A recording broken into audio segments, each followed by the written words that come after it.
Money, they say, changes everything, but perhaps nothing changes more profoundly than the relationship between parent and child when billions stand between them. In the world of extreme wealth, where private jets replace public transport and compound walls shut out the ordinary world, an extraordinary pattern emerges. The sons and daughters of fortune, educated in the finest institutions, given every advantage their parents' success could purchase, begin to see that success through different eyes. Where their fathers saw triumph, they see exploitation. Where their mothers saw tradition, they see oppression. The breakfast table becomes a battlefield of ideology. The boardroom becomes a theater of war between generations. Some choose radical politics that horrify their conservative benefactors. Others pursue causes that threaten the very industries that fund their trust funds. And in this collision of values, played out in penthouses and private clubs, we witness something profound about the nature of wealth and family loyalty. Today, we explore how the greatest family fortunes in America were undone not by market crashes or bad investments, but by the children who inherited them. In 1957, $10 million bought you quite a lot in Manhattan, and for one, Huntington Hartford II, it bought exactly 12 months of fun, his annual trust fund allowance flowing as regularly as champagne at his Newport mansion. But even a fortune that could fill 16,000 A&P supermarkets proved insufficient for a man whose spending habits made Gatsby look frugal. And while ordinary Americans counted pennies at his family's checkout counters, Hartford counted castles, collecting properties like children collect baseball cards. Now, all this would have been sustainable, perhaps, if young Huntington had inherited his family's business acumen along with their billions. He hadn't, and therein lies today's tale, of how one man managed to dissolve a fortune as vast as the ocean surrounding his beloved Paradise Island, as we describe the story of Huntington Hartford, the billionaire grocery heir who went broke building a private island.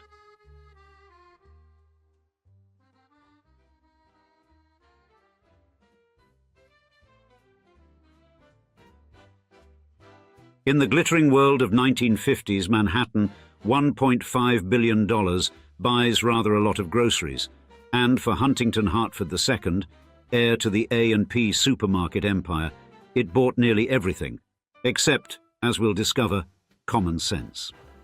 Thus, while ordinary Americans are counting pennies at his family's 16,000 supermarket checkouts, young Hartford is counting houses, yachts, and failed business ventures with the casual disregard of a man who's never heard the word budget.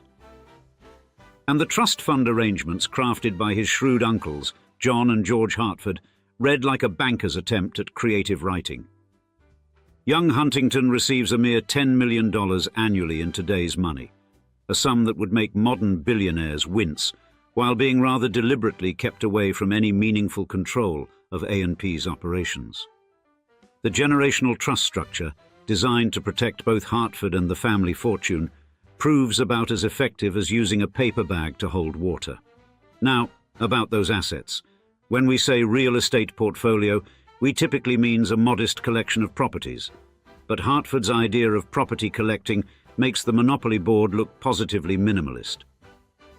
There's Sea Verge, his Newport pleasure palace, where the champagne flows with more regularity than the tides. His Beekman Place apartment sprawls across 11,000 square feet of Manhattan's most coveted real estate, each room a testament to what happens when unlimited wealth meets unrestricted ambition. The man's yacht isn't just any floating gin palace, it's a converted four-masted schooner that makes modern oligarchs' vessels look positively provincial. His car collection could fill a museum, each classic automobile worth millions in today's market. And speaking of museums, his art collection becomes a rather pointed rebuke to modern art, filled with classical masterpieces that he deems proper art, unlike those frightfully modern abstracts he so famously despises. But it's Paradise Island, formerly the rather unfortunately named Hog Island, that truly showcases Hartford's particular talent for financial self-destruction. Purchased for $10 million in 1962, that's $90 million in today's currency, this Bahamian jewel becomes his obsession. Simultaneously, he pours $17 million into his gallery of modern art in Manhattan, a marble edifice that becomes known as the Lollipop Building, rather fitting for a man whose fortune would eventually dissolve like sugar in rain. The development plans for Paradise Island read like a fever dream. Luxury hotels, a casino that would make Vegas blush, shopping to rival Fifth Avenue, all catering to the world's elite who, presumably, have nothing better to do with their millions. But here's where our tale takes a rather dramatic turn. While Hartford stands on his tropical acquisition, directing construction crews like Caesar surveying Rome, the financial storm clouds are gathering with the subtle intensity of a Caribbean hurricane. What happens when unlimited ambition crashes headlong into financial reality? The answer lies in a cautionary tale of wealth, waste, and wanting rather too much of everything.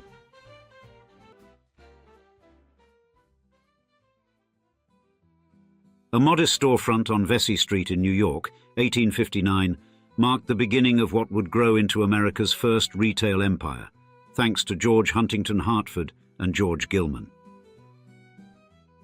The Great Atlantic and Pacific Tea Company started as a straightforward venture, importing tea directly from China to eliminate middlemen and provide consumers with better prices.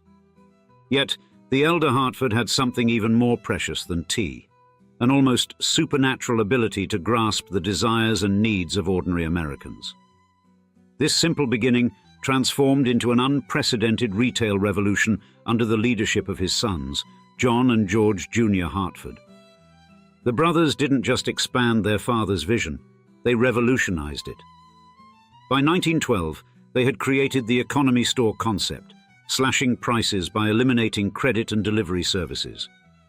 In 1915, they launched the cash and carry model, and by 1925, they had pioneered the modern supermarket format. A&P stores multiplied across America like cells dividing, from 200 stores in 1900 to an astonishing 16,000 by 1930, generating annual sales equivalent to billions in today's currency. The family's influence extended far beyond retail. They created their own manufacturing facilities, developed private label brands, and established a vertically integrated supply chain that would become a blueprint for modern retail operations. The Hartford name became synonymous with American business success, their wealth rivaling that of the Rockefellers and Vanderbilts. Into this world of unprecedented prosperity stepped young Huntington Hartford II, born to a complex heritage that would shape his destiny. His mother, Henrietta Gerard DuPont, descended from Southern aristocracy, her family's roots stretching back to colonial Charleston. Her extensive European travels and deep appreciation for Old World culture profoundly influenced her son's upbringing. She insisted on the finest education, the right social connections, and an appreciation for art and culture that would later fuel Hartford's ambitious cultural projects. His father, George Huntington Hartford Jr., while part of the A&P empire, carved his own path through innovation, securing numerous patents that added significantly to the family fortune. But it was Henrietta who orchestrated young Huntington's social education with military precision, pushing him into America's most elite circles, where old money reigned supreme and new money, even A&P money, was viewed with barely disguised contempt. At St. Paul's School, among the sons of America's oldest families, Hartford faced daily reminders of his outsider status. Despite his family's vast wealth, he remained the grocery boy to his peers, a designation that cut deep and fostered insecurities that would later manifest in his desperate pursuit of social acceptance and cultural legitimacy. When the time came for Hartford to take his place in the family business, his uncles designed what appeared to be a perfect entry plan. He would start in the advertising department, learning the business from the ground up. But the arrangement proved disastrous. Within months, his unconventional ideas and resistance to authority led to his dismissal, marking the beginning of a pattern that would define his career. Ambitious dreams, followed by spectacular failures. Hartford's drive to step away from the family's established empire for ever riskier pursuits was fueled by a deep-seated ambition shaped in the halls of elite society. Those formative years crafted a man who would ultimately risk and lose one of America's greatest fortunes.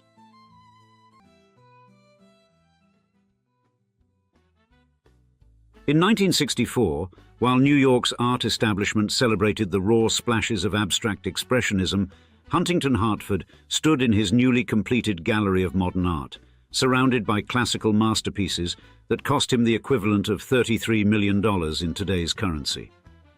The gleaming white building, dubbed the Lollipop Building by its critics, rose like a marble rebuke to modernism on Columbus Circle.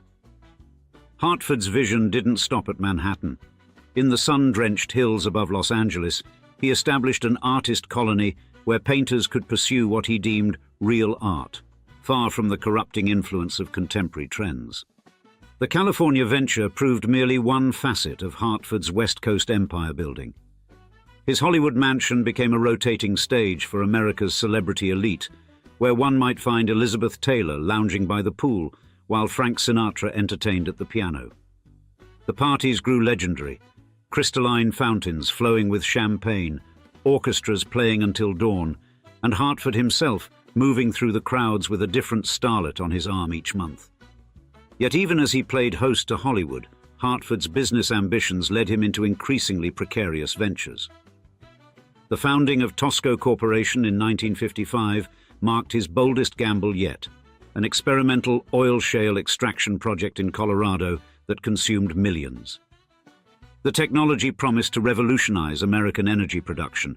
Instead, it merely proved that even A&P money could burn as quickly as the shale they processed. His personal life mirrored the volatility of his investments.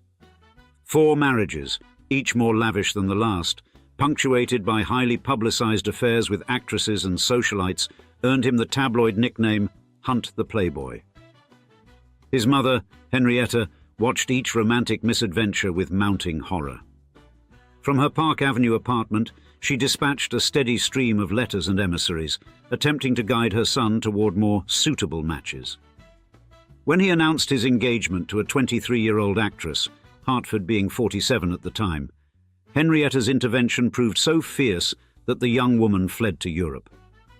But it was Paradise Island that truly showcased Hartford's talent for magnificent miscalculation.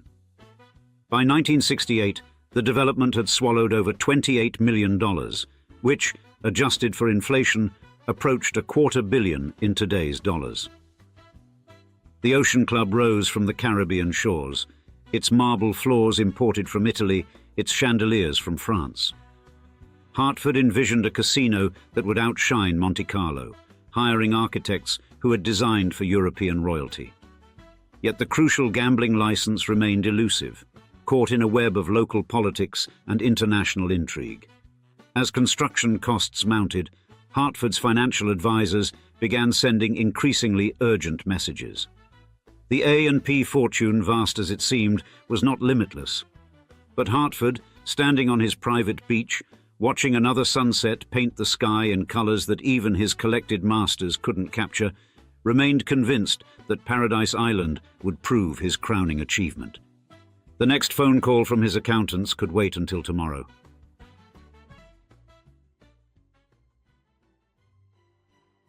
By 1970, the shimmering dream of Paradise Island had become a nightmare of uncollected debts and broken ambitions. Huntington Hartford stood on the powder-white beaches he had intended to rival the French Riviera, watching as his vision slowly unraveled.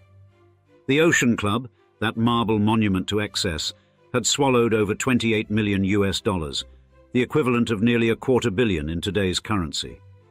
Yet the crucial gambling license remained elusive, caught in a web of Bahamian politics and international intrigue. Creditors, once dazzled by his aristocratic flair, now eyed Hartford with barely concealed suspicion. The A&P fortune, so vast and unassailable, proved no match for his insatiable appetite for grand projects. As construction costs escalated and revenues failed to materialize, his financial advisors issued increasingly dire warnings. But for Hartford, standing in the sunset's glow, the next phone call could always wait until tomorrow. This pattern of magnificent delusion would come to define the final chapter of his empire. A failed automated parking garage in Manhattan, a modeling agency that bled money, and a series of other ill-conceived ventures each took their toll, draining resources that could have shored up his crumbling island dream. The lawsuits piled up, with creditors pursuing him for unpaid bills and defaulted loans. Even his art collection, once a point of pride, became a liability to be slowly liquidated. As his wealth diminished, Hartford retreated from the social circles that had once celebrated him. The dinner party invitations dried up, replaced by collections agents and lukewarm obituaries predicting the demise of a once great dynasty. The man who had once been feted by Hollywood's elite now found himself isolated, both emotionally and financially. In his final years, Hartford made desperate attempts to salvage what remained of his legacy. He poured the last of his resources into an ill-fated resort development in the Bahamas, hoping to recapture the magic of Paradise Island. But the project, like so many before it, collapsed under the weight of his ambition and the reality of his dwindling funds.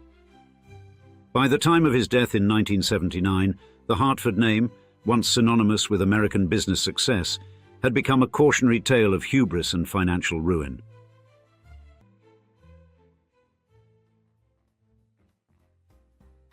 The downfall of Huntington Hartford had become a cautionary tale that echoed through the corridors of high society. Where once his name had been synonymous with American prosperity, it now served as a sobering lesson in the perils of mismanaging inherited wealth. The shift in public perception, from admiring his lavish displays of opulence to pitying his spectacular financial ruin, underscored the fragility of fortunes built on the backs of others. In the years following Hartford's death in 1979, the family legacy began to fade from the limelight. The Hartford name, once a beacon in the annals of American business, gradually receded from the social scene as the descendants struggled to rehabilitate their tarnished reputation. The cautionary tale of Huntington Hartford had become seared into the collective consciousness of the wealthy elite, a vivid example of how unchecked ambition and a lack of financial prudence could unravel even the mightiest of dynasties. Yet, amid the ruins of his empire, a few of Hartford's cultural contributions managed to endure. The art collection he had so zealously amassed, a symbol of his refined tastes and deep pockets, found new homes in museums across the country. And though the Paradise Island resort he had envisioned as his crowning achievement had crumbled under the weight of his financial overreach, the location itself would eventually be redeveloped into a thriving vacation destination, its legacy outliving the man who had once dreamed of transforming it into a Caribbean Xanadu. In many ways, Huntington Hartford's life story could be seen as a reverse Horatio Alger tale, a man who had inherited untold riches only to squander them through a combination of grandiose schemes and personal indulgence. His legacy served as a sobering reminder that wealth, no matter how substantial, is not a guarantee of success or happiness. For future generations of heirs and heiresses, the cautionary tale of the Hartford fortune's demise would become a guiding light, shaping their approach to financial management and tempering their own ambitions. As you can imagine, the most dangerous billionaires are often the ones whose money can't be explained through normal business channels. You see, Robert Maxwell, multi-billion-dollar empire like a weapon, commanding media outlets across continents while his fortune's true origins remained buried deeper than state secrets.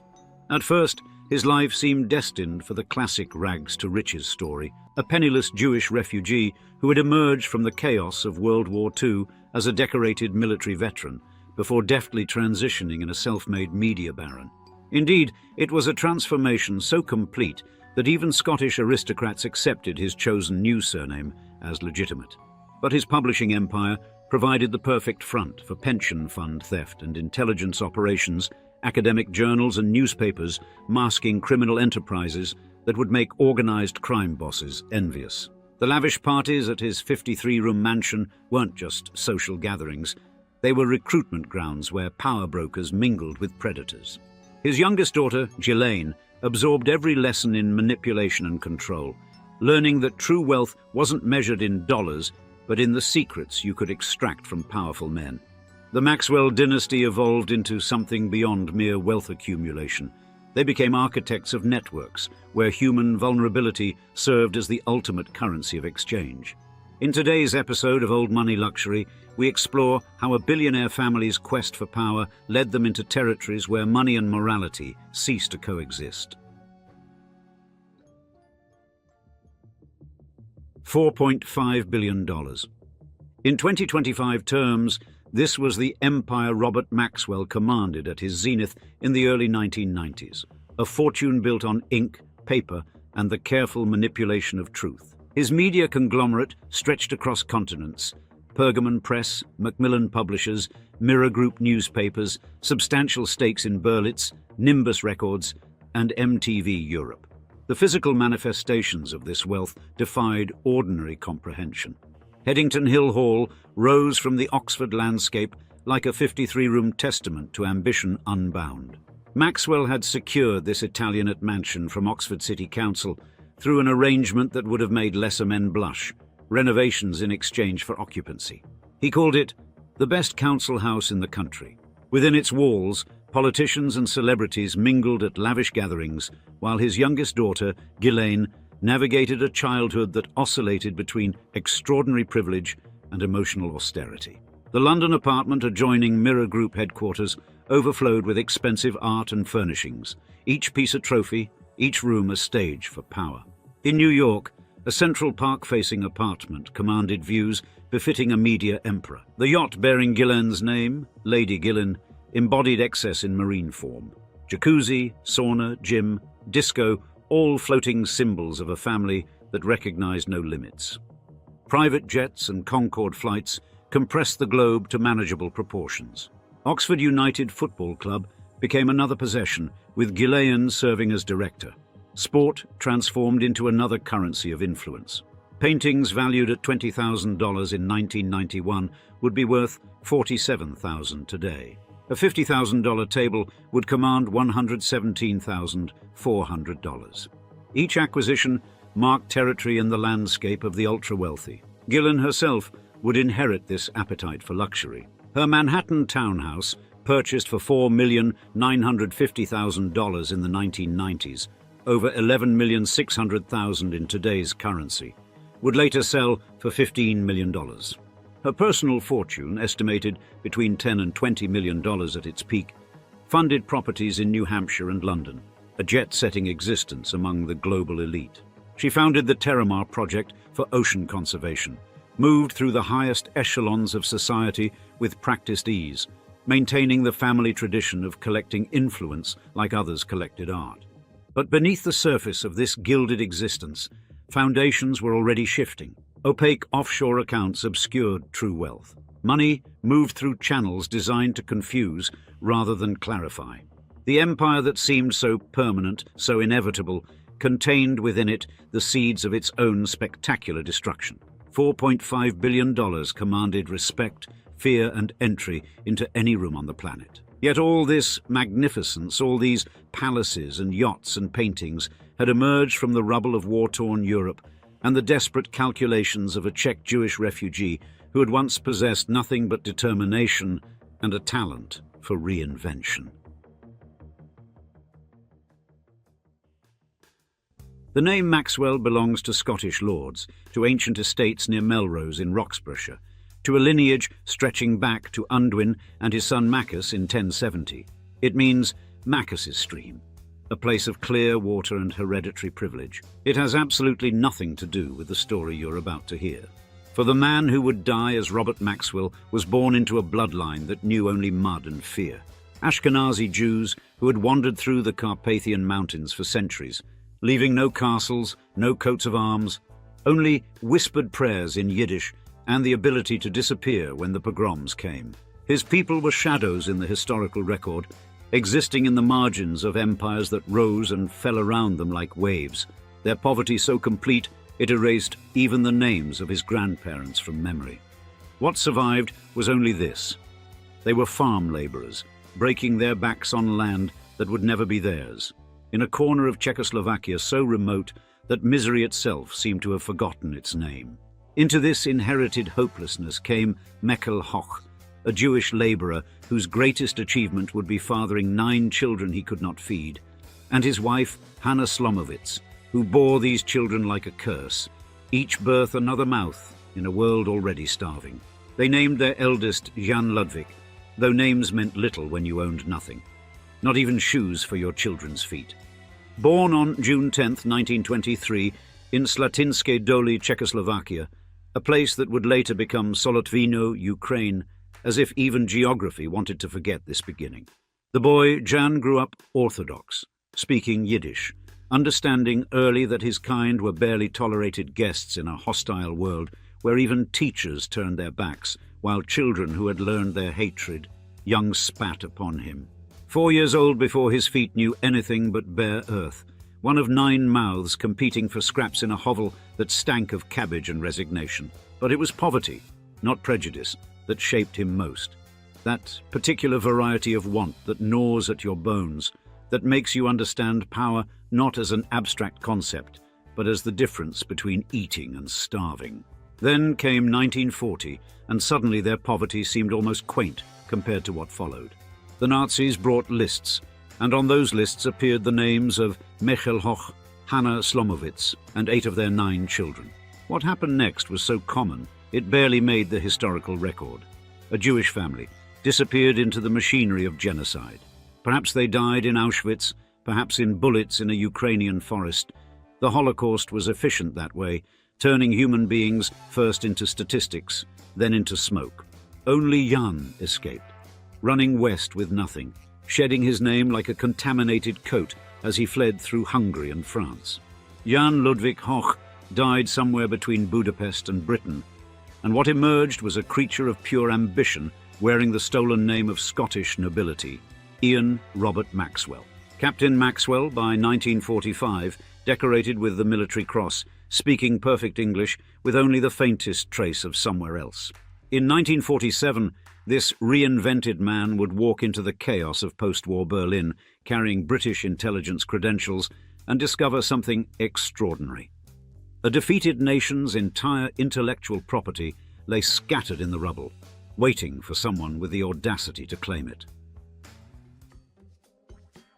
Pergamon Press would eventually publish 418 academic journals by 1992, having launched approximately 700 titles during its existence, numbers that tell only part of the story of how Robert Maxwell built his empire. The genius lay not in volume, but in the model itself. Scientists paid to publish their research, universities paid to read it, and Maxwell collected fees from both sides of the knowledge economy. His entry into this lucrative world began in 1947, when he started distributing German scientific periodicals from post-war Berlin. By 1948, he had established himself as a distributor, creating pipelines of knowledge from the ruins of the Third Reich to universities across the Allied world. The following year marked the true beginning when he acquired Pergamon Press. The company started with only 6 serials and 2 books, a portfolio most businessmen would have dismissed as worthless. But Maxwell saw what others could not: the coming explosion of scientific research and the hunger for peer-reviewed knowledge that would accompany it. Pergamon became his laboratory for a new kind of publishing empire, built not on popular fiction, but on the arcane world of academic journals where scientists paid to publish and universities paid again to read. Brian Cox, who worked for Maxwell for decades, described the business model: publishing a large number of journals so that established titles could support new ones during their formative years. It was a pyramid scheme disguised as academic publishing, each new journal feeding off the credibility of its predecessors while extracting payment from both authors and readers. By 1951, Maxwell had transformed from refugee to legitimate British publisher, founding Pergamon Press as a limited company. The transformation was remarkable. From 6 serials to dozens, then hundreds, each journal a small monopoly in its specialized field. Scientists needed to publish to advance their careers. Universities needed to subscribe to stay current. Maxwell sat in the middle, collecting fees from both sides. The money flowed like water through a perfectly designed aqueduct. Maxwell's genius lay not in creating knowledge, but in controlling its distribution, turning the free exchange of scientific ideas into a toll road where he collected payment at every gate. He understood that academics, desperate for publication, would pay almost any price to see their names in print. Universities, terrified of falling behind, would pay even more to access that information. By the end of the 50s, Pergamon had become a money-printing machine disguised as an academic publisher. The model was so successful that competitors could only watch as Maxwell expanded, launching journal after journal, each one another revenue stream that would flow for decades. By the 80s, his empire had grown far beyond academic publishing. Maxwell Communication Corporation, Mirror Group newspapers purchased for £113 million. Macmillan Publishers acquired for $2.6 billion, plus Nimbus Records, Berlitz Schools, and MTV Europe. 400 companies organized into Byzantine clusters, each piece of an empire so complex that even Maxwell himself may have lost track of where legitimate business ended and financial manipulation began. Yet for all his billions, for all his yachts and political connections, Robert Maxwell understood that empires required heirs, and among his 9 children, he had already chosen his successor, not in business, but in the darker arts of manipulation and control. The selection process had begun early, though none of the Maxwell children understood they were competing in a contest whose rules only their father knew. Among the 9 offspring of Robert and Betty Maxwell, each child faced the same brutal calculus: prove your worth or face the volcanic fury of a man who saw weakness as a personal affront. Most crumbled under the pressure, but Ghislaine, born on Christmas Day 1961 into a household already marked by tragedy, developed a different strategy. Her brother Michael's devastating car accident 3 days later left him in a coma for 7 years, creating a family dynamic where, according to Betty Maxwell's memoir, baby Ghislaine was hardly given a glance by her grieving parents. The youngest of 9 children learned early that attention in the Maxwell household was a commodity as scarce as love, something to be fought for, schemed for, earned through whatever means necessary. While her father raged at his other children, Ghislaine became what he needed, charming where others cowered, flattering where others fled, transforming herself into the one child who could make Robert Maxwell smile. Betty Maxwell would later admit that Ghislaine became spoiled, the only one of my children I can truly say that about. The favoritism was not subtle. Where other Maxwell children received torrents of abuse, Ghislaine received yachts named in her honor, seats on the board of Oxford United Football Club, and most crucially, proximity to power. Throughout the 1980s, she served as her father's shadow, learning how he operated, who he knew, how he bent the world to his will. She absorbed lessons that would serve her well in darker days to come, how to move through elite circles with practiced ease, how to make powerful men feel important, how to recognize and exploit vulnerability. When Robert Maxwell's body was pulled from the Atlantic on November 5, 1991, Ghislaine stood at the edge of an abyss. The empire was collapsing, the pension theft emerging into daylight, her brothers Kevin and Ian facing criminal charges. The golden child of a billionaire had become the daughter of a thief, her name transformed overnight from asset to liability. Manhattan beckoned, a city where reinvention was not just possible but expected, where a British accent and the right connections could open doors that had slammed shut in London.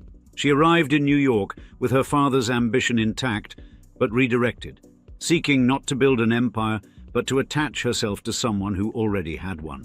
Through a mutual friend in 1991, she met Jeffrey Epstein, a financier whose wealth seemed to materialize from thin air, whose connections reached into the highest echelons of American power. Epstein would later describe her in 2009 depositions as his main girlfriend and best friend. But those terms barely captured the complexity of their arrangement. From around 1992, she became the lady of the house at his various properties. Their social circle during the 1990s included figures from across the political spectrum: Donald Trump and Bill Clinton, Prince Andrew and business leaders, celebrities and academics, all drawn into an orbit that transcended traditional political boundaries.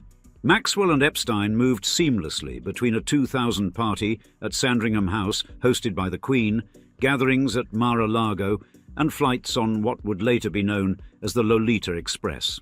But behind the glamorous facade, prosecutor Lara Pomerantz would later reveal in court, Ghislaine Maxwell had found a new kind of power, one built not on publishing or politics, but on something far more sinister: The training of their first victim, the prosecutor would tell the jury, started immediately. Between 1994 and 2004, Ghislaine Maxwell helped operate a trafficking network that would eventually lead to her conviction on 5 federal charges and a 20-year prison sentence. The operation's scope emerged through testimony from multiple victims, including Virginia Giuffre, recruited at 16 while working at Mar-a-Lago, and Sarah Ransom, who filed suit detailing abuse that began at 22. This recruitment at Donald Trump's resort became the template for a decade-long conspiracy that prosecutors charged involved trafficking girls as young as 14. Each victim was carefully selected: young, vulnerable, often from broken homes or financial distress. Education assistance, career opportunities, connections — these were the lures Maxwell dangled before teenagers who had no idea they were being recruited into a trafficking network. Court testimony revealed Maxwell served multiple roles: recruiter, instructor, and participant in abuse. Victims testified she would introduce them to Epstein under false pretenses, then gradually normalize inappropriate contact, creating a pyramid-like recruitment structure where victims were encouraged to bring friends. The prosecution presented evidence of an address book containing victim contact information under headings like massage, Epstein's Little Black Book, a coded directory spanning multiple states and countries. Annie Farmer testified about encounters at 16. Kate described grooming in London at 17. Each revealed the same pattern: initial kindness, gradual boundary pushing, eventual abuse presented as normal. Maxwell managed the logistics with corporate efficiency, supervising staff, arranging travel, managing schedules, and crucially, providing respectability that made parents trust their daughters to her care. A British accent, Oxford education, a father's borrowed prestige, all deployed in service of predation. The photograph prosecutors showed captured the grotesque reality. Maxwell and Epstein at Queen Elizabeth's Balmoral residence in 1999, invited by Prince Andrew. This was how they operated, using proximity to royalty to intimidate victims. Who would believe a teenager against friends of princes and presidents? On July 2, 2020, FBI agents found Maxwell hiding at a New Hampshire mansion. In December 2021, a jury convicted her on 5 of 6 federal charges. On June 28, 2022, she received 20 years, a fraction of the collective centuries of pain inflicted. Yet, the story didn't end with conviction. On March 30, 2025, Virginia Giuffre posted from a hospital bed after a suspicious severe car accident, revealing kidney failure. Even more mysteriously, less than a month later, on April 25th, she was found dead at her Australian farm. She was 41, mother to 3 children. Virginia Giuffre joins a grim and oddly consistently roster. Epstein, found hanging in Manhattan; Jean-Luc Brunel, dead in Paris prison; now Giuffre at her farm.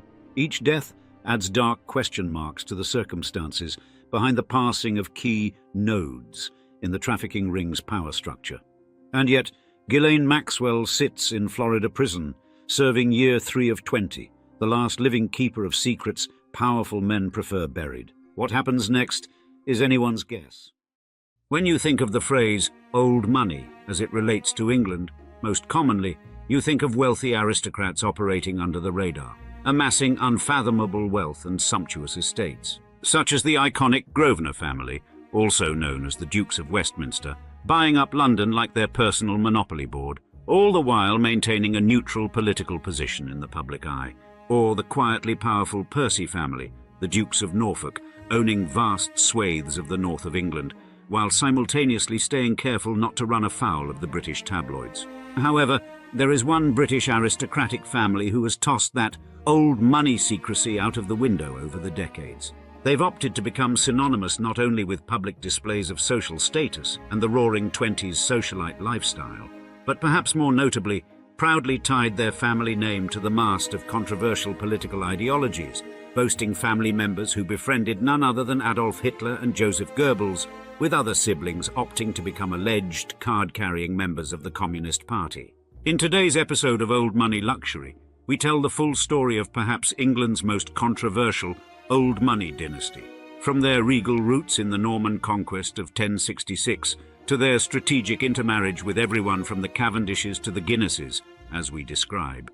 The Mitfords, the old money British family that loved the Nazis and the Soviets. The iconic Mitford family, with roots dug deep into the aristocratic soil of Mitford, Northumberland, managed to shine in the British aristocracy's constellation, not so much for their vaults of gold, but for their rich historical ties and titles. And by the time the mid-20th century rolled around, having a Mitford at the helm as High Sheriff of Northumberland was almost tradition, and an emblem of their entrenched status in society. But let's talk about the real jewels in the Mitford crown. The 6 daughters of David Freeman Mitford, 2nd Baron Redesdale and Sidney Bowles, known to history as simply the Mitford Sisters. You see, these ladies weren't just any English roses, they were wildflowers, thriving on the estate's margins in a series of progressively less grand homes, thanks to their father's knack for financial folly. But Nancy, Pamela, Diana, Unity, Jessica and Deborah Mitford turned this to their advantage, blooming into distinct personalities that would dazzle the literary and social scenes.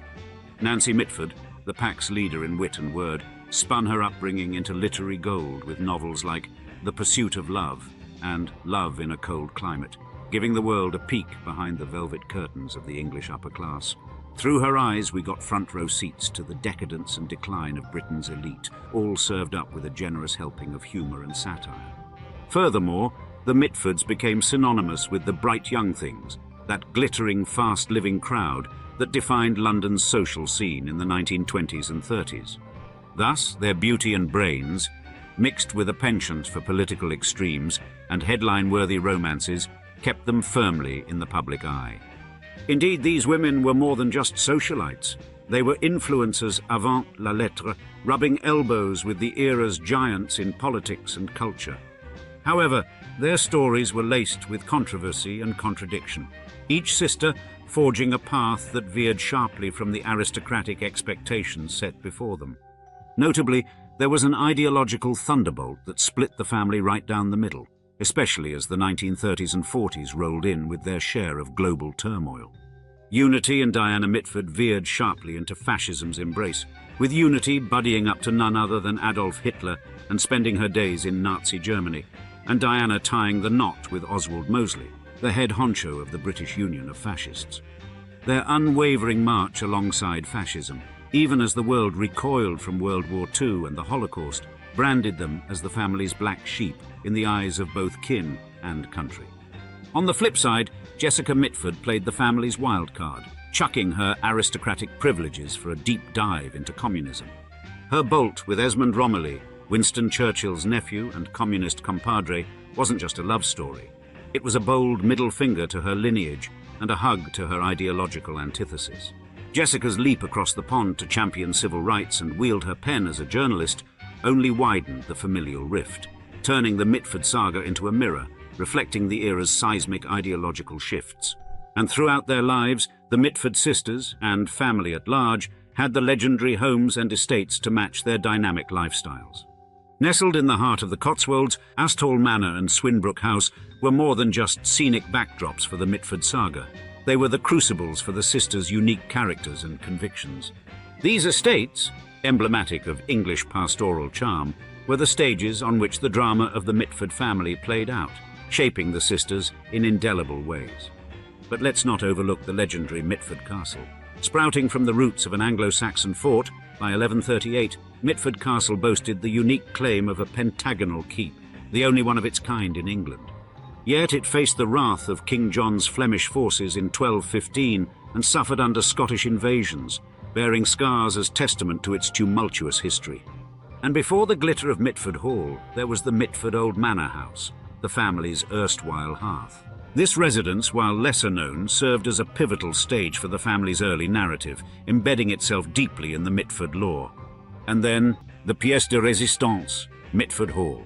Erected in 1828, this architectural marvel was among the first masterpieces of John Dobson, set against a canvas of 5,000 acres of verdant splendour.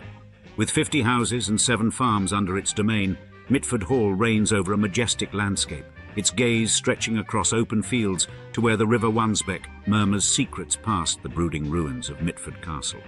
These estates, far more than mere buildings or plots of land, were the crucibles of the Mitford sisters' extraordinary lives. However, in order to get a full picture of exactly how England's most controversial old money family first got their start, we'll have to go back to the Norman conquest of 1066, which is where the Mitfords got their start, like so many other aristocratic dynasties on Albion. In the turbulent wake of the Norman conquest of 1066, a new chapter began for England, a saga of power, legacy and transformation that would etch the destinies of many noble houses into the very stone of the realm. Among these emerging titans was the Mitford family, their story unfolding under the shadow of this seismic shift in English history. Indeed, this Norman era birthed many well-known old money dynasties, such as the Percys and the Grosvenors, names that resonate through history to this very day, much like the Mitfords. As the dust settled on the battlefield, one John Mitford emerged, a figure both of his time and beyond it. With strategic acumen and a fierce will, he claimed the castle of Mitford in Northumberland, a fortress that would stand as a testament to the family's ascent. Thus, this early acquisition wasn't merely a home, it was a declaration of their lasting presence in English history. And as time marched on, the Mitfords didn't just rest on their laurels. Through marriages that would make even the most astute matchmakers blush, and the strategic gathering of titles and lands, they cemented their status among the aristocracy's elite. By the Anglo-Saxon era's end, the Mitfords weren't just a family, they were a barony, wielding influence and authority that others could only aspire to. Then, the Middle Ages threw the Mitfords into the midst of the border reivers' culture, a time of raiding and feuding that tested the mettle of many. Yet even here, amid the chaos, the Mitfords thrived, bolstering their status and laying the groundwork for future generations. The 17th century's reward came in the form of Charles II, bestowing upon them the castle and manor of Mitford, a nod to their unwavering loyalty and service to the crown. But the narrative of the Mitfords is not one to dwell solely on past glories. As the 18th and 19th centuries unfolded, figures like William Mitford, a historian and Member of Parliament, demonstrated the family's capacity for growth beyond their Northumberland roots. Therefore, William's strategic marriage and connections breathed new life into the Mitford saga, intertwining their destiny with that of the Dukes of Northumberland. These alliances were more than mere social contracts.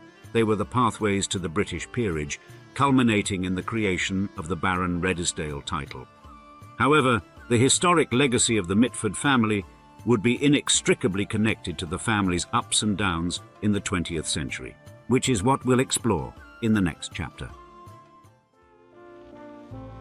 During the roller coaster years of the 1930s and 1940s, the Mitford sisters Unity and Diana cut a swath through the political extremes of the time with a verve that could only be termed Mitfordian.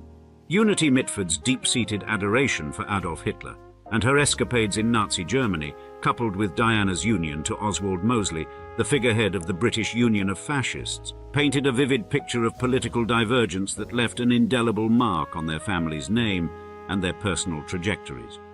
And Unity's dalliance with Hitler transcended the bounds of mere fascination. She was a fixture in his inner sanctum, sharing his company upwards of 140 times. In fact, such was her fervour that she was bequeathed a golden swastika insignia by Hitler himself and enjoyed the privilege of a reserved box at the 1936 Berlin Olympics. Furthermore, her allegiance to Hitler and his cause was so entrenched that the outbreak of war between Britain and Germany drove her to an attempt at taking her own life, an act that resulted in a bullet permanently lodged in her brain, impairing her mental faculties until her demise in 1948. And Diana Mitford's engagement with fascism was no less pronounced, crystallizing through her marriage to Oswald Mosley. Their nuptials, officiated in the domicile of Nazi minister Joseph Goebbels and graced by Hitler, was an unambiguous pledge of their political stance. Diana's commitment to fascist ideologies remained steadfast, even under the shadow of wartime internment alongside Mosley, regarded as a greater public threat than her spouse. Despite the ignominy and the personal adversities that followed, including imprisonment, Diana's unwavering support for fascism and her peculiar loyalty to Hitler remained intact. And while Unity and Diana revelled in their notoriety, their brother, Thomas Mitford, also exhibited a flirtation with Nazism, albeit with less public scrutiny. His particular interest underscored the Mitford family's entanglement with extreme political ideologies, fueling public intrigue and controversy over their scandal-ridden and politically polarizing existence. In stark contrast, Jessica Mitford, another sibling, charted a course replete with rebellion, activism, and literary achievement that veered sharply from the right-wing radicalism of Unity and Diana. Jessica, affectionately dubbed Decca, rebelled against her aristocratic roots early, embracing communist sympathies and socialism, and dedicating herself to the cause of social justice and reform. Her defiance was epitomized by her elopement at age 19 with Esmond Romilly to engage in the Spanish Civil War, marking a bold departure from her sister's affiliations. This rebellious streak led her to the United States with Romilly, where she faced widowhood during World War II, but found love anew with radical lawyer Robert Treuhaft. Together, they faced the McCarthy-era's challenges head-on, steadfast in their refusal to betray their communist affiliations. Jessica's literary career, highlighted by The American Way of Death, her seminal critique of the funeral industry, and other works exposing American societal flaws, distinguished her as a muckraking journalist committed to unearthing and addressing social injustices. Therefore, Jessica Mitford's life story sets her apart from her infamous fascist sisters and adds a wonderfully complex layer to this already iconic, old-money British dynasty. And yet, there are more sisters to investigate who would leave an unforgettable legacy on the literary field themselves. In the pantheon of English literature, Nancy Mitford not only secured a distinguished spot, but also sprinkled it with her characteristic humour. You see, Mitford wielded her pen to craft novels that were as much a playful jab at her own social circles as they were a vivid showcase of her narrative prowess. And the crowning jewel of Mitford's oeuvre, The Pursuit of Love, hit the shelves in 1945 and immediately captivated the public with its tale of Linda Radlett's quixotic ventures into love. This novel, steeped in the peculiarities of Mitford's own family dynamics, offered readers a humorous yet poignant exploration of the quest for affection among the English gentry. Indeed, its success was meteoric, with sales soaring to 200,000 copies within the year of its release, cementing its status as a beloved staple in the literary world. Not resting on her laurels, Mitford presented Love in a Cold Climate 4 years later, shifting the lens to Polly Hampton, a figure of beauty and social grace. Through the familiar voice of Fanny, who also narrates The Pursuit of Love, this novel traverses the landscape of love, matrimonial aspirations, and the lofty expectations of upper-crust society, with Mitford's trademark incisive humour and keen observation. And while Nancy Mitford became a literary star, her sisters Deborah and Pamela charted courses that, though more subdued, were equally impactful in their own right. Deborah, the youngest of the Mitford siblings, embraced her role as the Duchess of Devonshire with vigour, dedicating herself to the revival of Chatsworth House. Her efforts not only salvaged a key piece of England's architectural heritage, but also opened its splendour to the public, earning her recognition as a steward of cultural legacy. Pamela, the most introspective of the Mitford sisters, chose a life far removed from the limelight and the political storms that often engulfed her family. Her private existence, while not as publicly documented, offers a glimpse into the quieter, perhaps deeper currents of the Mitford family narrative. Thus, the other Mitford sisters, each in her unique way, have woven their threads into the fabric of English cultural and social life. Nancy, with her satirical insights into the absurdities and intricacies of aristocratic existence, and Deborah, through her dedication to heritage conservation, highlight the diverse legacy of a family that continues to fascinate and inspire. With such an illustrious and contrasting family dynamic, surely we'd love to know what the current living descendants are up to. With that said, let us get an update on the living Mitford family members in the next chapter. In British aristocracy, few names sparkle with the lustre of Peregrine Andrew Morley Cavendish, the 12th Duke of Devonshire. With a lineage that intertwines with the country's history, his life story reads almost like a novel from a more genteel era, albeit with modern twists. Born on the 27th of April 1944, at the illustrious Chatsworth House in Derbyshire, England, he emerged as the sole surviving son of Andrew Cavendish, the 11th Duke, and none other than Deborah Mitford, the youngest of the Mitford sisters. And it is against the vivid backdrop of his mother and aunt's fame that the Duke, affectionately dubbed Stoker, ascended to prominence following his father's passing in May 2004. However, his pre-ducal titles of Earl of Burlington and Marquess of Hartington were but stepping stones to the storied Cavendish legacy, his paternal family, whose roots and influence in British society stretch back to the 16th century. Under his stewardship, the Cavendish fortune, conservatively pegged at £905 million, and the stewardship of Chatsworth House, a jewel in the crown of England's cultural heritage, continue to thrive. Beyond the walls of his ancestral home, the Duke's impact is felt in various spheres, including his roles as Chancellor of the University of Derby and Her Majesty's representative at Ascot. And Deborah Cavendish, or Mitford, his mother, played a pivotal role in the renaissance of Chatsworth House, transforming it into a beacon of cultural and commercial success through her visionary enhancements to its gardens and the expansion of its retail and dining facilities. Another notable figure with Mitford ties is Jonathan Bryan Guinness, the third Baron Moyne. As the son of Diana Mitford, Jonathan's life narrative is equally imbued with both the privilege and the complexities inherent to his heritage. Also born into the Guinness brewing dynasty in March 1930, his journey has been marked by diverse business pursuits and his fair share of controversy, notably his acquittal in a Swedish financial scandal involving Truster. Yet, it's not just the boardroom battles that define him. His advocacy for the Falun Gong movement and his tenure as a non-executive director of Guinness plc speak to a broader engagement with world affairs. And his literary foray, a detailed account of the distiller's takeover scandal, offers a rare glimpse into the corporate drama that once threatened to estrange the Guinness family from their ancestral enterprise. Among these, Jasmine Leonora Guinness emerges as a beacon of style and entrepreneurial spirit. Born in September 1976 to Patrick Guinness and Liz Casey, Jasmine not only carries the legacy of the Guinness brewing empire, but also the unforgettable mark of the Mitford lineage through her great-grandmother, Diana Mitford.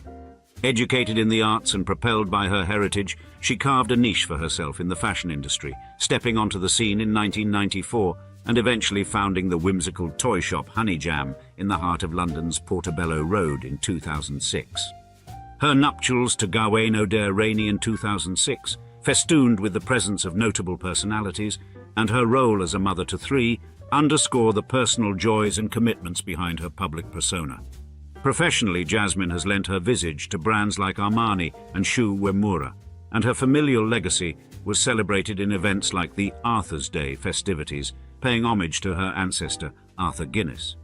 But the narrative of the Mitford sisters, known for their dazzling beauty, controversial political stances, and literary prowess, also finds a continuation in Jasmine's endeavors, blending the glamour of fashion with the gravitas of history. And Max Rufus Moseley, another scion of the Mitford legacy, navigated a path distinct from Jasmine's, yet equally compelling.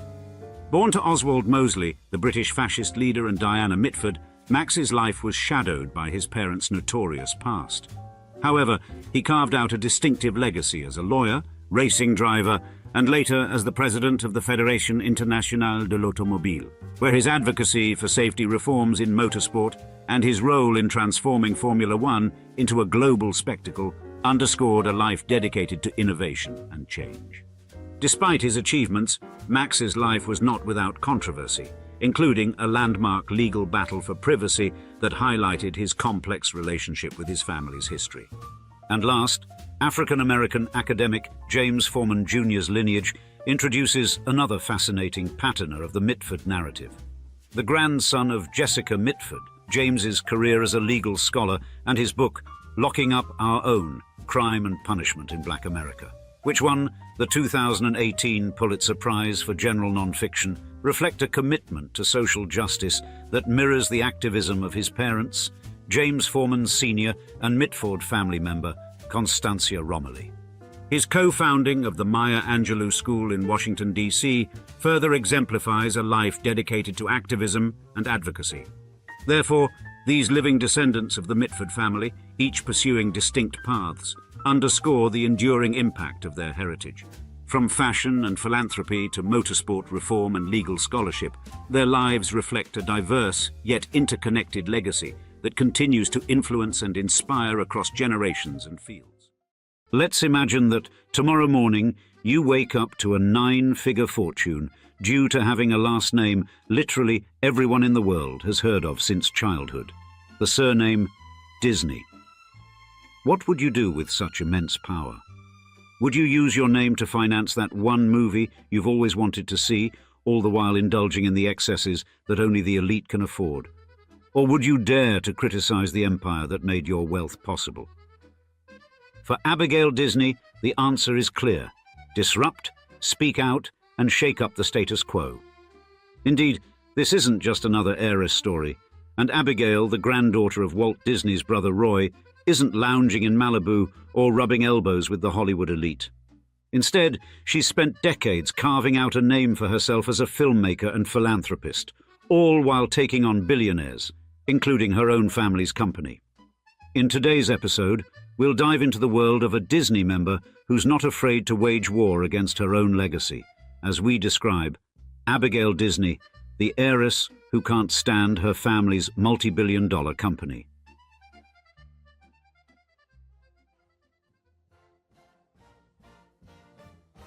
Abigail Disney isn't your run-of-the-mill heiress lounging on inherited millions.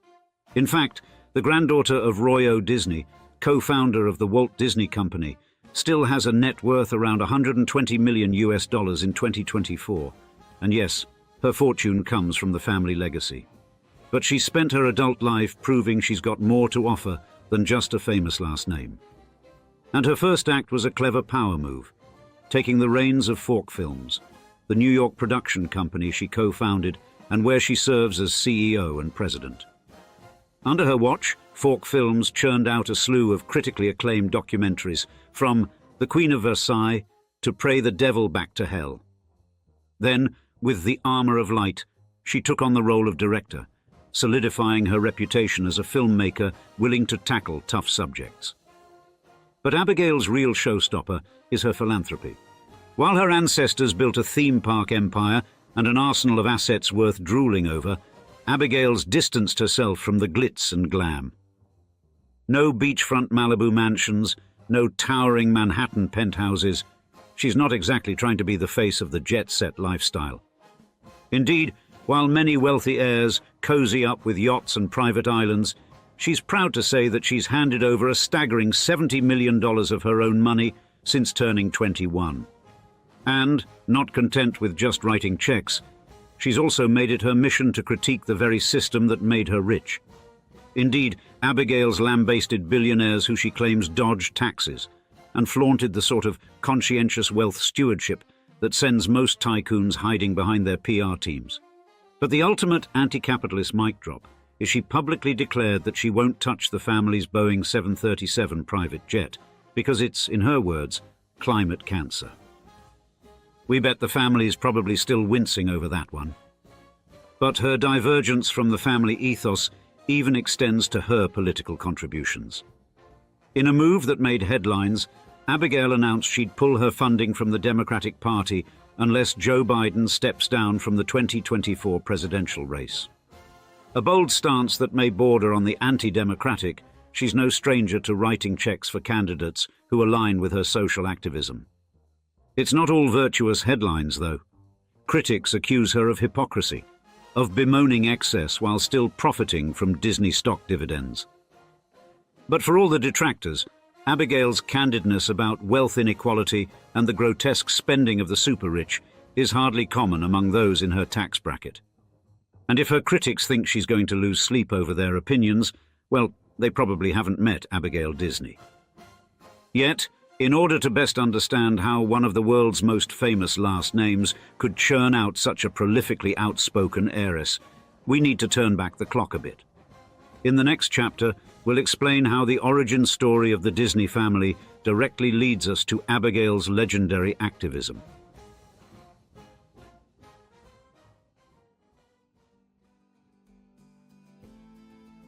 The Disney family's ascent to American success is a narrative deeply rooted in ambition, perseverance, and, of course, a touch of magic. and their origins trace back to 11th century Normandy, where the name was once d'Isigny, a moniker evoking their hometown Isigny-sur-Mer.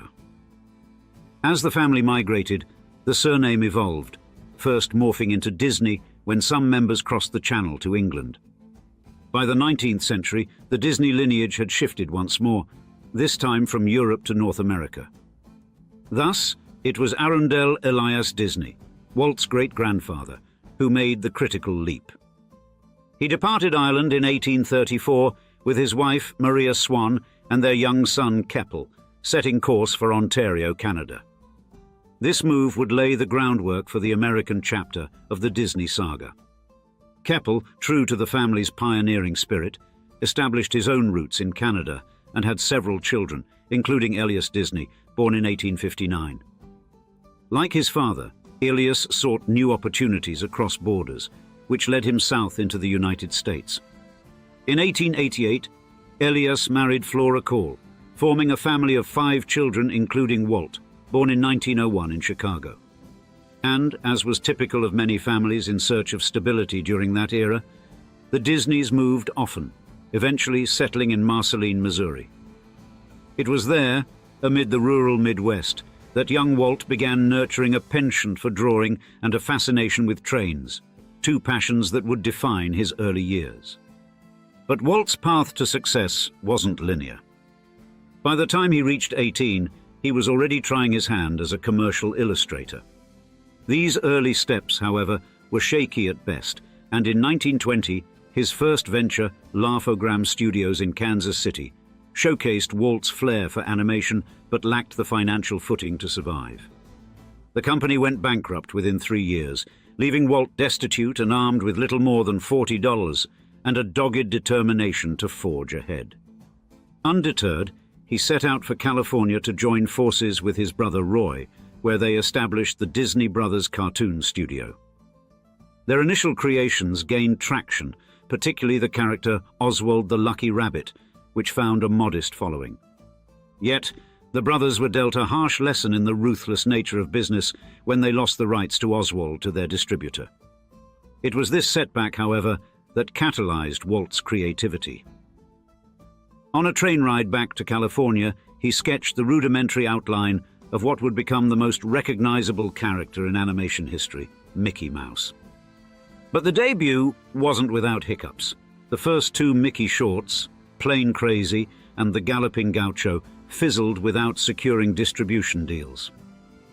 Yet Walt, ever the opportunist, was quick to leverage the nascent technology of synchronized sound. Their third Mickey short, Steamboat Willie, premiered in 1928 with full sound synchronization, a novelty that left audiences awestruck.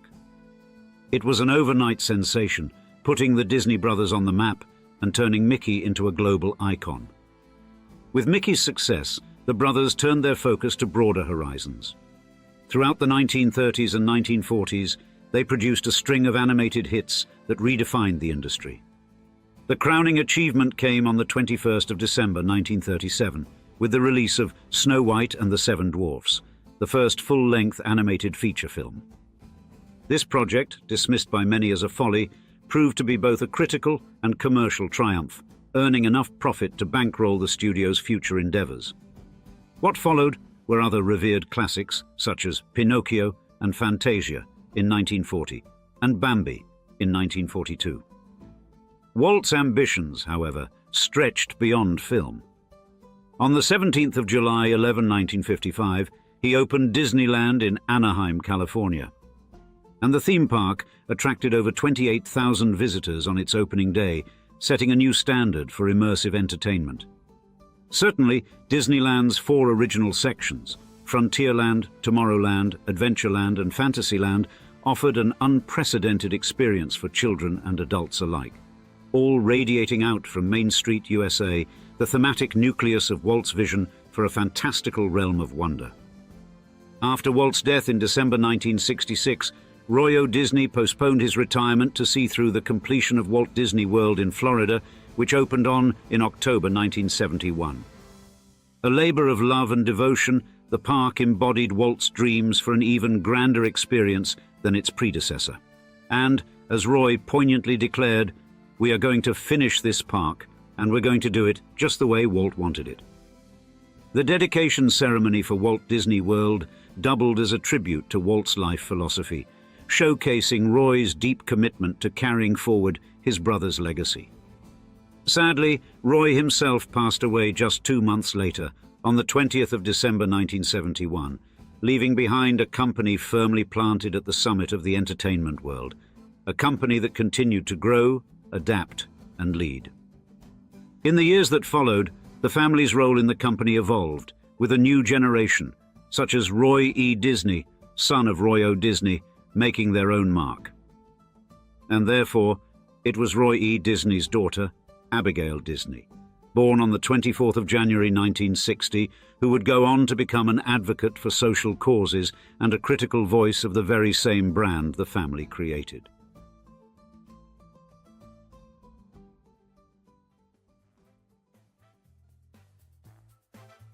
Abigail Edna Disney arrived in the world on the 24th of January 1960 in North Hollywood, California, a locale already stamped with the undeniable mark of her family's achievements.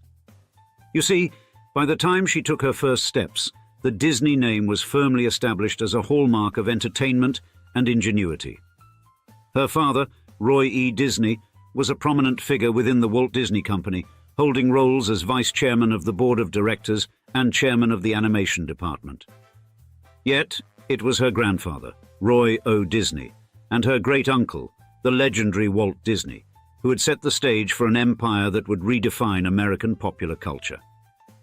Consequently, from a young age, Abigail found herself in a world imbued with Hollywood's unique blend of privilege and pressure. Her family, a cornerstone of the entertainment industry, sent her to the prestigious Buckley School, an educational establishment synonymous with nurturing the children of Hollywood's top echelons. And the Buckley School, in the 1960s and 1970s, was a cradle for future leaders and trailblazers, with a demanding curriculum that mixed intellectual rigor with creative freedom. But Abigail was no ordinary student. Amidst the children of stars and studio executives, she made a deliberate choice to carve out her own identity rather than bask in the glow of her family's achievements. And though her father's name opened doors, it was Abigail's tenacity and determination that ensured she left a mark of her own. With Buckley behind her, Abigail set her sights on Yale University, a beacon of academic prestige and social influence. She delved into English literature, a field that required the sort of nuanced analysis and critical thinking skills that suited her perfectly.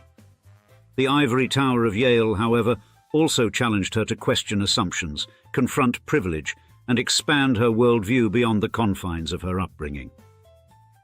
Graduating with a Bachelor of Arts in 1982, Abigail emerged not just as a product of Yale's academic traditions, but as a thinker poised to confront societal issues with a sharp, critical lens. Eager to further her intellectual pursuits, she pivoted to Stanford University, which in the early 1980s was buzzing with the pioneering spirit of Silicon Valley. Enrolling in Stanford's master's program in English literature, Abigail found herself at the intersection of the traditional humanities and the burgeoning tech world, an experience that undoubtedly broadened her perspective. But it was at Columbia University, where she eventually earned a PhD in philosophy, that Abigail's intellectual pursuits took on a sharper focus. Philosophy, with its exploration of ethics and human nature, provided her with a robust framework to tackle the thorny social and economic issues she would later face. And her dissertation, an exploration of the romanticized violence in American life, foreshadowed her future endeavors in both activism and documentary filmmaking, where she would shine a light on inequality and corporate malfeasance. During her time at Columbia, Abigail began teaching at Iona College in New Rochelle, New York, where she lectured on English and American literature. Her role as an educator was more than just a job. It was a proving ground where she honed her skills in communication and engagement, a prelude to the advocacy work she would become known for in later years. Then, in 1988, Abigail married Pierre Norman Hauser, a move that signaled a new chapter. Together, they raised 4 children, balancing familial responsibilities with Abigail's increasing involvement in social causes. Yet even as she navigated personal milestones, she remained acutely aware of the responsibilities that came with her last name.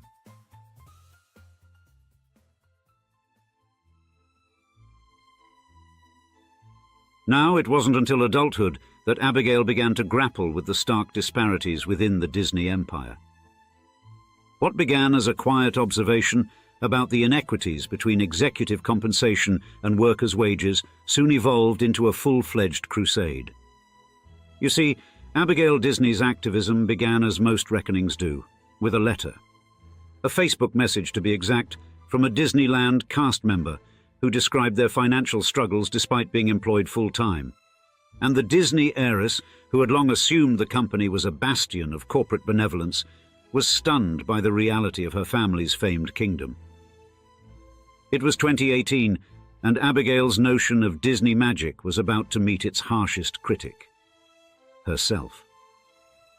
Within a year of this revelation, she already made national headlines, calling then-CEO Bob Iger's $65 million compensation package for 2018 insane, and openly lambasting the fact that his earnings were more than 1,400 times the median pay of Disney employees.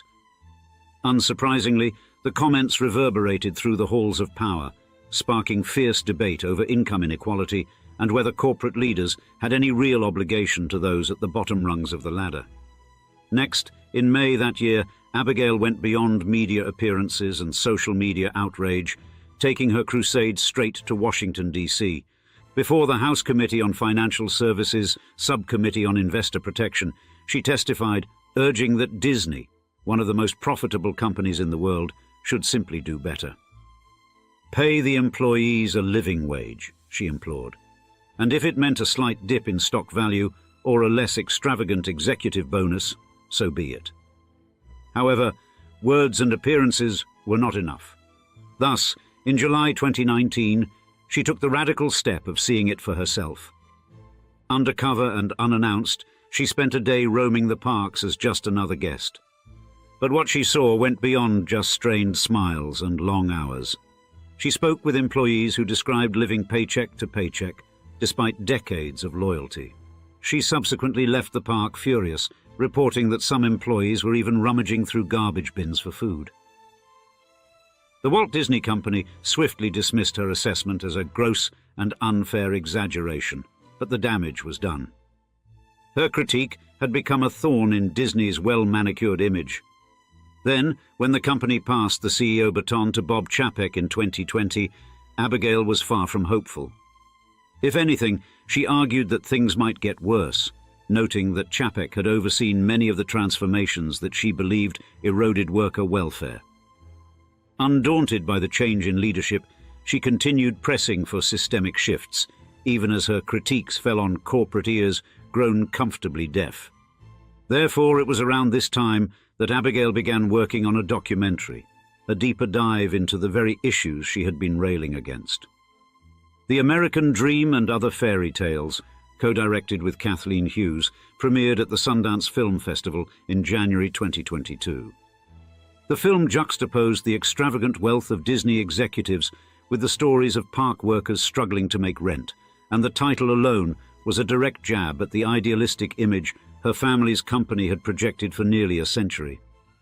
Public release followed in September 2022, bringing mixed reviews. Critics who praised its daring tone were countered by others who found it somewhat superficial, with more emphasis on emotional appeal than on a hard-hitting economic analysis. Still, the documentary revived debate on wealth inequality and corporate ethics, keeping Abigail's activism firmly in the spotlight. Yet Disney's heiress had no intention of stopping there. By the end of the same year, she had joined forces with the Patriotic Millionaires, a group committed to advocating for higher taxes on the rich. Suddenly, her focus wasn't just Disney, but a broad range of issues, from climate change to wealth redistribution. She called for higher taxation on private jets and for greater scrutiny of corporate practices everywhere, morphing into a voice not just for the oppressed, but against the unchecked power of the wealthy class. And then came 2024. Abigail's most surprising turn yet. In an unexpected move, she withheld her donations to the Democratic Party, declaring she wouldn't support the ticket unless President Biden stepped down as the nominee. The statement sent shockwaves through the party's elite fundraising circles. However, somewhat unsurprisingly, when Biden endorsed Vice President Kamala Harris for the 2024 presidential race, Abigail reversed her stance. On July 22nd, she pledged her support anew, going so far as to announce that she would host a fundraiser for Harris's campaign, asserting, "I am supporting her with all my heart." Thus, although still maintaining a net worth reportedly over 9 figures, Abigail Disney is, for better or worse, content with activism and political engagement more than simply twiddling away the family's money.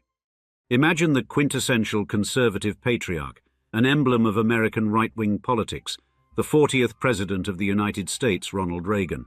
Now picture his offsprings, not as bearers of the conservative torch, but as those casting it aside for a light of a different color. Indeed, this isn't a fictional twist, but the living narrative of one of America's most enigmatic political families, the Reagans. In today's episode of Old Money Luxury, we'll enter the Reagan home, a crucible where expected conservative legacies meet surprising liberal realities. Ron, the family's youngest, veers left, embracing progressive ideals with an energy echoing his father's fervor for conservatism. His sister, Patty Davis, is no different, advocating for views her father's policies once opposed. Thus, within the Reagan family's history, herein lies not a saga of alignment, but a riveting account of ideological divergence within America's most unpredictable dynasty. In the middle of the 19th century, the Reagan ancestors would embark on a transformative journey from the emerald shores of Ireland to the land of opportunity, America. This exodus was set against a tumultuous period for the Irish, a time marred by the infamous Great Famine that raged from 1845 to 1852. The blight that ravaged potato crops led to mass starvation and disease, pushing over 1 million to flee their homeland. The United States beckoned as a beacon of hope, despite the prevalent anti-immigrant sentiment simmering within at the time. The Irish, often arriving impoverished and weary, faced discrimination and were relegated to the lowest rungs of the socio-economic ladder. Yet their resilience in the face of such adversity and their commitment to persevere laid the groundwork for the communities they established. It was indeed during such a time of social flux and transformation that Ronald Reagan's familial tale unfolded. Born in the heartland of Tampico, Illinois, his father, the charismatic Jack Reagan, was a salesman with a penchant for captivating storytelling. It was from Jack that the young Ronald inherited not just the art of storytelling, but also a vibrant sense of humor, qualities that would shape his future public persona. Over time, the Reagan family crisscrossed the Illinois landscape, dwelling in towns like Monmouth and Galesburg before anchoring their roots in Dixon, where Ronald's formative years took shape. And then, the 6th of February 1911, marked the birth of Ronald Wilson Reagan. His parents, the aforementioned John Edward Jack Reagan and Nell Wilson Reagan, instilled in him a deep work ethic, a sense of duty, and an unwavering love for their homeland. And their abiding Christian faith left an additional imprint on Ronald's character, a guiding light that would shine through his life. Having graduated from Eureka College in 1932, Reagan embarked on a career that would see him master the art of communication. And when the world of radio broadcasting beckoned, and he answered, working his way up from sports announcer to a beloved radio personality. These formative years in broadcasting cultivated his remarkable ability to connect with audiences, a skill that would serve him well in the realm of politics. Then, in 1937, a new chapter unfolded as Reagan ventured into the enchanting world of Hollywood. Warner Brothers recognized his star potential, propelling him to leading roles in cinematic treasures such as Newt Rockney, All-American, and King's Row. Love, too, played a role in his life's narrative. His first marriage, a union with actress Jane Wyman in 1940, brought forth 2 children, Maureen and Michael. Alas, the cinematic love story met its final act in divorce in 1948. However, the grand love story of Ronald Reagan's life was yet to come. In 1952, he found his muse and partner in Nancy Davis, a luminous figure who would become an integral part of his life and career. Their union, which spanned over 5 decades until Reagan's passing in 2004, would stand as one of American politics' most iconic duos. Yet before the world knew him as governor, or indeed as president, Ronald Reagan was an actor, a voice that carried across radio waves, and a man of persuasive charm on the television screens. As California's golden sun dipped below the horizon, a new dawn was approaching, one that would see the Reagan family's destiny intertwine with the governance of a state, and later, a nation. Now, at the time he decided to run for governor of California, Ronald Reagan was already a familiar face to Americans, but his role was vastly different. He graced the silver screen as an actor, and later took on the mantle of leadership within the Screen Actors Guild.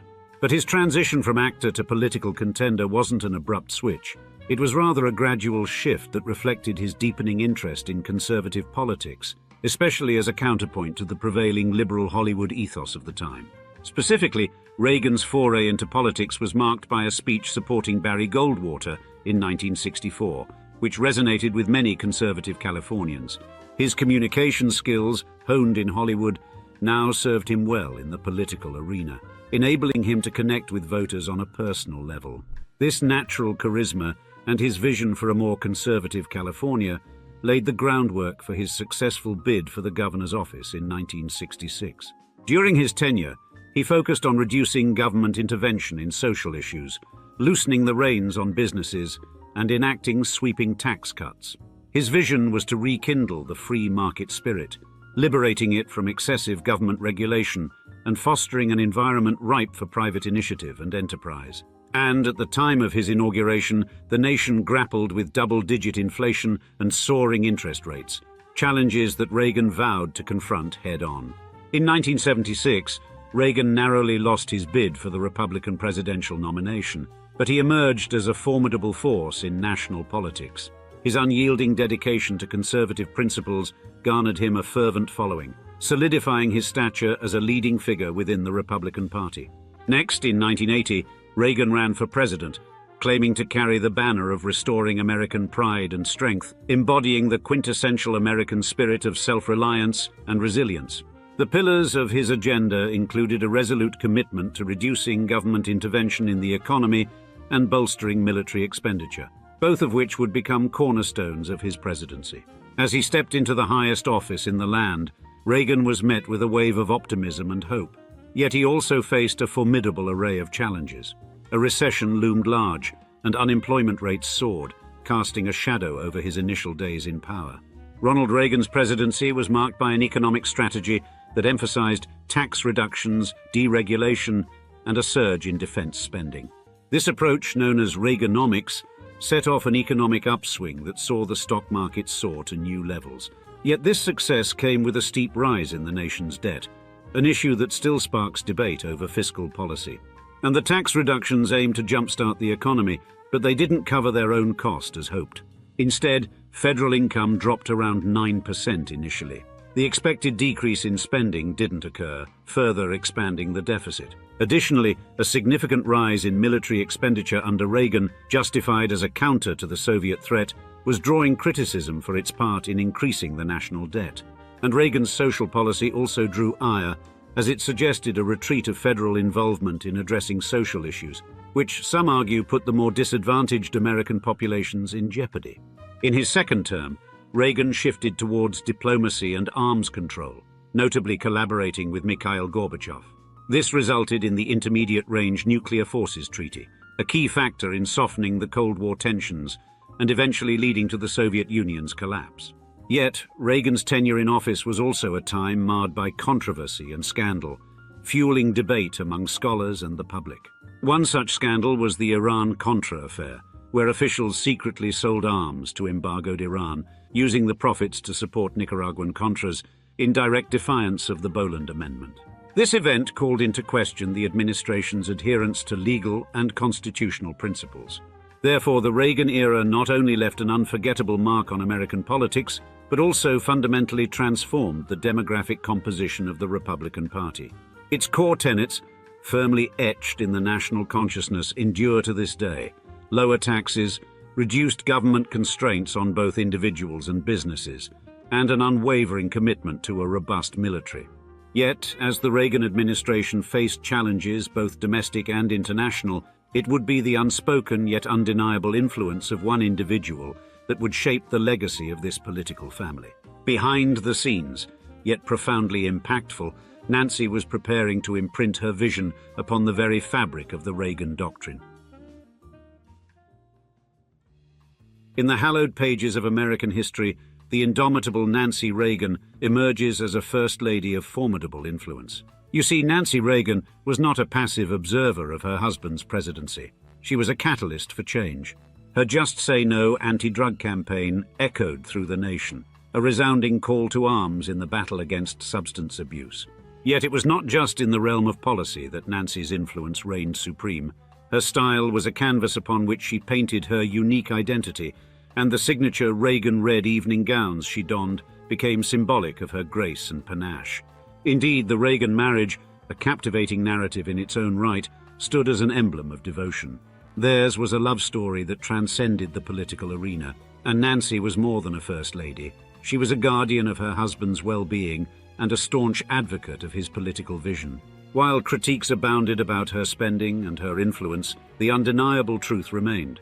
Their love was a force to be reckoned with. However, it was the legacy of the Reagan children that would truly show the ideological diversity of this legendary political dynasty. For example, the Reagans' daughter Patty Davis emerges as a figure of profound transformation. Patty quickly became known for her ideological differences from her famous political parents, becoming a vocal critic of nuclear weapons and signaling her deep commitment to global safety. In her memoir, The Way I See It, Patty offers insights into her personal challenges and beliefs as a Reagan family member.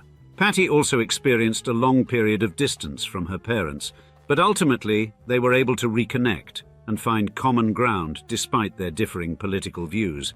In a parallel trajectory, Ronald Reagan's son, Ron Reagan, carved his path in the media landscape.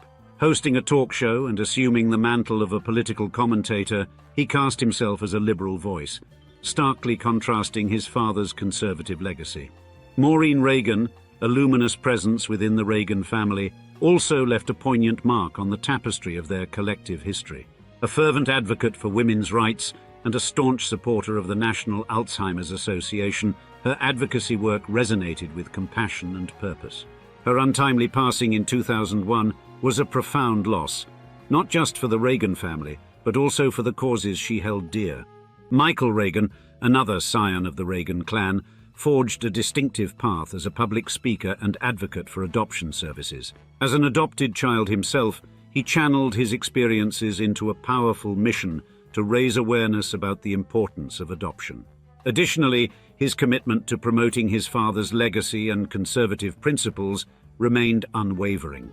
Therefore, the Reagan family stands out in American political lore for their internal diversity of thought and belief, contrasting sharply with other prominent political families such as the generally liberal Kennedys and Roosevelts, or the predominantly conservative Trumps and Bushes.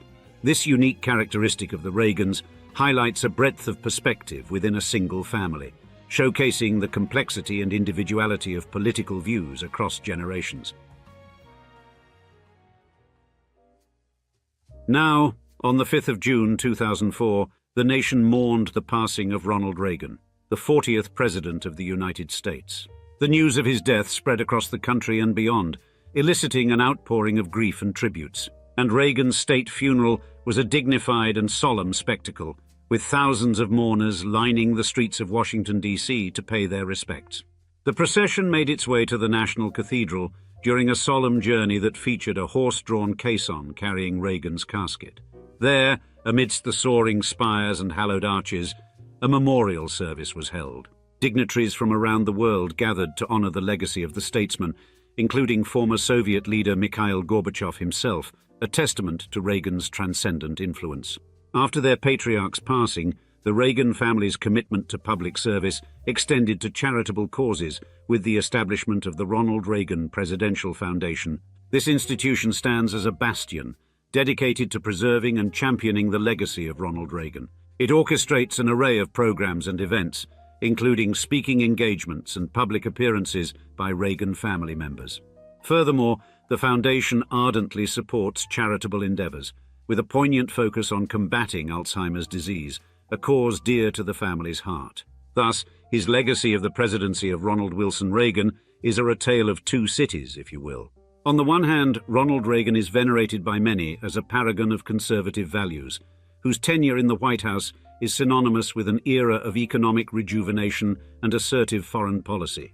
On the other, he is critiqued for policies that critics assert exacerbated income inequality and sowed seeds of discord in international relations.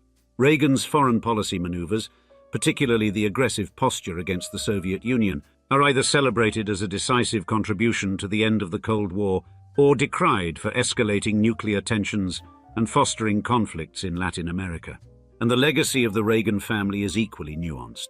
Through the foundation, they have become prominent advocates in the fight against Alzheimer's disease, a condition that President Reagan bravely confronted in his later years. This advocacy has been widely praised, yet some of the Reagan children's forays into public life and well-known contention with their father's views have also added layers to the family's complex public image. And in media and literature, Reagan is both lionized and vilified, a symbol of his enduring impact, both good and bad, on the nation.